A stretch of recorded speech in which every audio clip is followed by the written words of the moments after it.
जमीन पर फिरौन का राज था, और सिर्फ राज ही नहीं, घमंड का ऐसा पहाड़ था कि वो खुद को खुदा कहने लगा था। लोग उसके सामने सिर झुकाते, डरते, कांपते, और वही डर फिरौन के घमंड को और भी बड़ा कर देता था। फिरौन कहता था, मैं हूं मिस्र का मालिक, मेरे बिना इस धरती पर कुछ नहीं हिल सकता। लेकिन एक दिन उसके इस घमंड को झटका देने वाला पहला अलामत सामने आया। मिस्र की रात गहरी और डरावनी थी। शाही महल की सबसे ऊंची बालकनी पर दुनिया का सबसे ताकतवर बादशाह फिरौन खड़ा था, लेकिन आज उसकी आंखों में नींद नहीं थी। उसके कानों में एक अजीब सी गूंज थी, पानी की नहीं बल्कि खून के बहने की आवाज। वह नील नदी की तरफ देख रहा था, वही नील नदी जिसे वह अपनी मिल्कियत समझता था। लेकिन आज उसे उस नदी के काले पानी में अपना चेहरा नहीं बल्कि मौत का साया दिखाई दे रहा था। उसके हाथ कांप रहे थे। उसने पास रखे सोने के ग्लास को उठाया और पानी पीने के लिए होठों से लगाया, लेकिन जैसे ही पानी उसके मुंह में गया, वह गाढ़ा बदबूदार खून बन गया। फिरौन ने जोर से जाम को फर्श पर दे मारा। नहीं, वह चीखा, यह मूसा का जादू है, यह हकीकत नहीं हो सकती। लेकिन यह हकीकत थी, और यह सिर्फ शुरुआत थी उस खौफनाक अंजाम की जो इतिहास के पन्नों पर हमेशा के लिए दर्ज होने वाला था। कुछ दिन पहले ही हजरत मूसा अलैहिस्सलाम फिरौन के दरबार में आए थे। उनका चेहरा नूरानी था, लेकिन आंखों में जलाल था। मूसा अलैहिस्सलाम ने कहा था, ऐ फिरौन, अब भी वक्त है, बनी इजराइल को छोड़ दे और अपने रब के सामने झुक जा, वरना मिस्र की जमीन तुझे उगल देगी और आसमान तुझ पर रोएगा भी नहीं। फिरौन अपने तख्त पर अकड़ कर बैठा था। उसने अपनी हंसी उड़ाई थी। मैं मिस्र का रब हूं, ये हवाएं, ये पानी, ये सूरज, सब मेरे हुक्म के गुलाम हैं। तेरा रब मेरा क्या बिगाड़ लेगा? लेकिन फिरौन भूल गया था कि मिट्टी का बना इंसान जब खुदाई का दावा करता है तो कुदरत उसे तोड़ने के लिए अपनी सबसे छोटी फौज को भेजती है। अल्लाह का गजब उतरना शुरू हुआ। वह मिस्र जो अपनी खूबसूरती पर नाज करता था, अब एक बदबूदार नरक बन चुका था। 1. खून का कहर। सबसे पहले पानी ने बगावत की। मिस्र का हर कुआं, हर नहर, हर घड़ा खून से भर गया। मिस्रवासी प्यास से तड़प रहे थे। अजीब बात यह थी कि जब कोई बनी इजराइल का गुलाम पानी पीता तो वह साफ और ठंडा पानी होता, लेकिन जैसे ही कोई फिरौन को मानने वाला उसे छूता, वह गाढ़ा खून बन जाता। फिरौन प्यास से पागल हो रहा था। उसके होंठ सूख कर पपड़ी बन गए थे। वह चिल्लाता, मूसा को बुलाओ, उससे कहो इसे रोके। जब मूसा अलैहिस्सलाम ने दुआ की और पानी साफ हुआ तो फिरौन का घमंड फिर लौट आया। उसने कहा, यह तो बस एक इत्तेफाक था। 2. मेंढकों का हमला।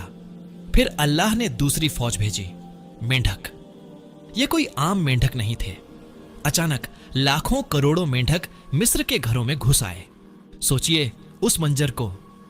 फिरौन अपने शाही बिस्तर पर लेटने जाता तो मखमल के गद्दों के नीचे से ठंडे चिपचिपे मेंढक निकलते। वह खाना खाने के लिए निवाला उठाता तो खाने के बर्तन में मेंढक कूद पड़ते। वह बात करने के लिए मुंह खोलता तो डर रहता कि कहीं मेंढक मुंह में न चला जाए। पूरे मिस्र में सिर्फ एक ही आवाज थी, डर डर।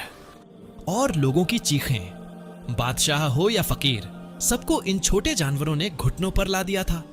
फिरौन फिर गिड़गिड़ाया, फिर वादा किया, फिर अजाब टला, और फिर उसने वादा तोड़ दिया। 3. जुएं और टिड्डियों का तूफान। फिर हवा ने हमला किया। धूल और मिट्टी जुओं में बदल गई। लोगों के जिस्मों पर, बालों में, कपड़ों में कीड़े रेंगने लगे। वे खुजलाते खुजलाते अपनी खाल नोच लेते थे। उसके बाद टिड्डियों का लश्कर आया। उन्होंने मिस्र के हरे भरे खेतों को खाकर काला कर दिया। जो बागीचे फिरौन की शान थे, वे अब सूखी लकड़ियों का ढेर बन चुके थे। फिरौन का वजीर हामान उसके कान भरता रहा। जापनाह, आप कमजोर नहीं पड़ सकते। अगर आप झुके तो लोग आपको खुदा मानना छोड़ देंगे। यह मूसा का जादू है, बस कुछ दिन का खेल है। यही वो झूठी तसल्ली थी जिसने फिरौन को मौत के मुंह तक धकेल दिया। आखिरी चेतावनी आ चुकी थी।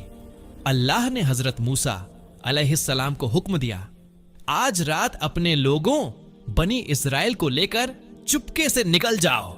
अंधेरी रात में जब मिस्र सो रहा था, लाखों गुलाम खामोशी से अपने घरों से निकले। न कोई शोर, न कोई हंगामा। माएं अपने बच्चों के मुंह पर हाथ रखे हुए थीं ताकि उनकी रोने की आवाज ना आए। यह आजादी का सफर था, लेकिन सुबह होते ही फिरौन के जासूसों ने उसे खबर दी, बादशाह, मूसा अपने लोगों को लेकर भाग गया है, हमारे गुलाम जा रहे हैं। फिरौन गुस्से से लाल हो गया। उसका सीना तकब्बुर, घमंड से फटने लगा। उसने अपनी जिद की हद पार कर दी। मेरी फौज तैयार करो, उसने दहाड़ लगाई। आज मिस्र की जमीन उनका खून पिएगी। मैं मूसा को भी मारूंगा और उसके रब को भी देख लूंगा। 20 लाख की फौज, रथ, घोड़े, तलवारें। फिरौन अपनी पूरी ताकत के साथ निकल पड़ा। जमीन उसके लश्कर के कदमों से कांप रही थी। धूल का गुब्बार आसमान छू रहा था।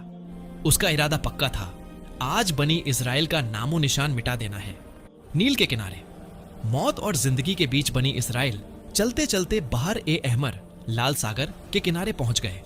सामने ठाठे मारता हुआ गहरा समुद्र था और पीछे से उड़ती हुई धूल बता रही थी कि फिरौन आ रहा है। लोग घबरा गए। उन्होंने चीखना शुरू कर दिया, ए मूसा, तुमने हमें मरवा दिया। सामने समंदर है, पीछे फिरौन है, अब हम कहां जाएं? मायूस चेहरे, रोते हुए बच्चे और कांपते हुए बुजुर्ग, सबको अपनी मौत सामने दिख रही थी। लेकिन हजरत मूसा अलैहिस्सलाम का ईमान पहाड़ जैसा मजबूत था। उन्होंने सुकून से कहा, हरगिज नहीं, मेरा रब मेरे साथ है, वह जरूर रास्ता निकालेगा। तभी अल्लाह का हुक्म हुआ, ए मूसा, अपनी लाठी समंदर पर मारो। जैसे ही लाठी पानी से टकराई, एक भयानक आवाज आई, जैसे आसमान फट गया हो। समंदर का पानी बीच से चीर दिया गया। पानी की लहरें दोनों तरफ बड़े पहाड़ों की तरह खड़ी हो गईं। बीच में सूखी जमीन निकल आई।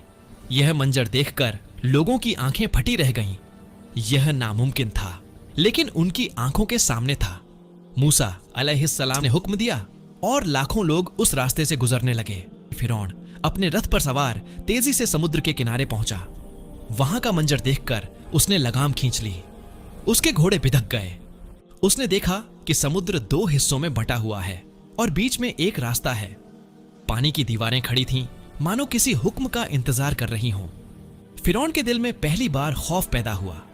उसकी अंतरात्मा ने कहा, मत जा, यह जाल है, यह रब का मौजज़ा है। वह ठिठक गया। वह पीछे हटने ही वाला था कि तभी अल्लाह की हिकमत देखिए। हजरत जिब्राइल अलैहिस्सलाम एक इंसानी शक्ल में एक घोड़ी पर सवार होकर आए और फिरौन के घोड़ों के आगे से तेज रफ्तार में उस समुद्री रास्ते में घुस गए।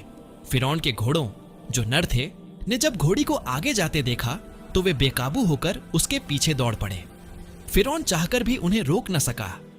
जैसे ही फिरौन रास्ते पर उतरा, उसकी पूरी फौज, वजीर, सिपाही, हाथी, घोड़े सब उसके पीछे चले आए। उन्हें लगा कि रास्ता उनके लिए भी खुला है। हम मूसा को पकड़ लेंगे, वे चिल्लाए। बनी इजराइल का आखिरी आदमी समुद्र के दूसरे किनारे पर सुरक्षित पहुंच चुका था। फिरौन और उसकी पूरी फौज अब समुद्र के ठीक बीचों बीच थी। दोनों तरफ पानी की ऊंची ऊंची दीवारें थीं, जो अब कांप रही थीं। सन्नाटा इतना गहरा था कि रथों के पहियों की आवाज गूंज रही थी। अचानक हजरत मूसा अलैहिस्सलाम ने अल्लाह के हुक्म से अपनी लाठी दोबारा पानी की तरफ बढ़ाई और तब वह हुआ जिसका डर था। अल्लाह का हुक्म हुआ, मिल जा। पानी की दीवारें जो रुकी हुई थीं, भयानक शोर के साथ एक दूसरे पर गिर पड़ी। हजारों टन पानी एक झटके में फौज के ऊपर आ गिरा। बचाओ की चीखें पानी के शोर में दब गईं। रथ टूट गए, घोड़े डूबने लगे और लोहे के कवच पहने सिपाही पत्थर की तरह समुद्र की तह में जाने लगे। फिरौन पानी की लहरों से लड़ रहा था। वह डूब रहा था, ऊपर आ रहा था, फिर डूब रहा था। उसका ताज कहीं गिर चुका था। उसके शाही कपड़े भीगकर भारी हो गए थे। मौत को सामने देखकर उसका सारा घमंड एक पल में चकनाचूर हो गया। जब पानी उसके गले तक आ गया और सांस रुकने लगी तो उसने वही चीख लगाई जो उसे बहुत पहले लगानी चाहिए थी।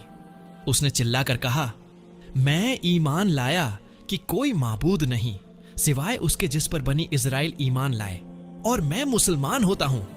लेकिन बहुत देर हो चुकी थी। तौबा का दरवाजा बंद हो चुका था।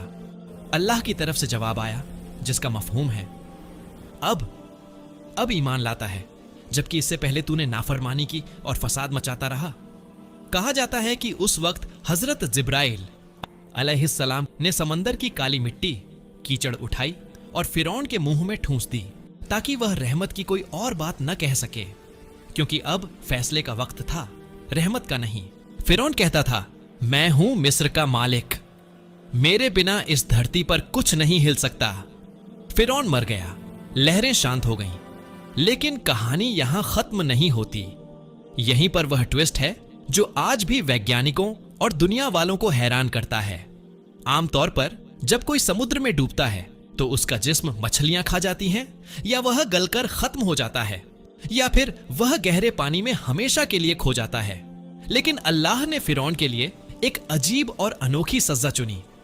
अल्लाह ने कुरान में फरमाया, आज हम तेरे बदन बॉडी को बचा लेंगे ताकि तू अपने बाद आने वालों के लिए एक निशानी बना रहे। समुद्र की लहरों ने फिरौन की लाश को निगला नहीं, बल्कि उसे उगल दिया। उसकी लाश पानी के ऊपर तैरती हुई किनारे पर आ लगी। यह वही जगह थी जहां बनी इज़राइल खड़े थे। उन्होंने अपनी आंखों से देखा कि वो शख्स जो खुद को रब कहता था, आज एक बेजान सूजी हुई लाश बनकर रेत पर पड़ा है। न कोई सिपाही उसे उठाने वाला था, न कोई नौकर। असली ट्विस्ट यह है, हजारों साल गुजर गए, मिस्र की सभ्यताएं खत्म हो गईं, लेकिन उस फिरौन जिसका नाम रामसेस द्वितीय या मरनबताह माना जाता है की लाश आज भी मौजूद है। अल्लाह ने उसे मिट्टी में मिलने नहीं दिया, उसे मम्मी बनाकर महफूज रखा गया। आज वही फिरौन जो कहता था, मैं सबसे बड़ा हूं, मिस्र के एक म्यूजियम में कांच के एक बक्से, ग्लास बॉक्स के अंदर पड़ा है।